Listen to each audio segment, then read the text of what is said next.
وعلیکم السلام ورحمۃ اللہ وبرکاتہ۔ دیکھو بھائی، دو الگ الگ چیزیں ہیں۔ ایک حج کی قربانی ہے، اس کو قربانی کہتے ہیں، لیکن اس کا اصل نام ہے دم شکر۔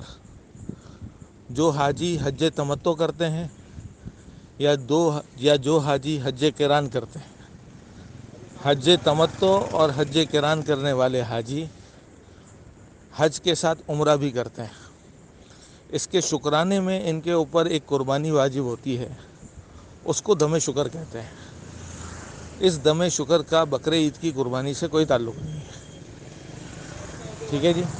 تو جو لوگ حج تمتع کریں گے یا جو لوگ حج قران کریں گے، ان کے لیے حج کی قربانی کرنا واجب ہے، دم شکر ادا کرنا واجب ہے۔ دوسرا ہے بقر عید کی قربانی، جو ہم ہر سال کرتے ہیں۔ بقر عید کی قربانی مسافر کے اوپر واجب نہیں ہے، اور بقر عید کی قربانی جس کے پاس قربانی کے جانور خریدنے کے پیسے نہ ہوں، اس کے اوپر بھی واجب نہیں ہے۔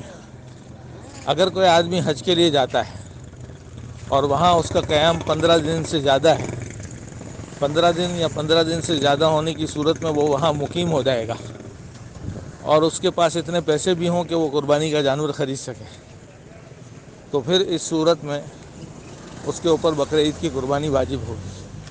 قربانی کا جانور خرید سکنے کا مطلب یہ ہے کہ اس کے پاس تقریباً آج کے حساب سے پاکستانی 75,000 روپے کے قریب ہوں، تو اس کے اوپر بقر عید کی قربانی واجب ہوگی۔ اگر وہ مسافر ہے یا اس کے پاس اتنے پیسے نہیں ہیں، تو اس کے اوپر بقر عید کی قربانی واجب نہیں ہوگی۔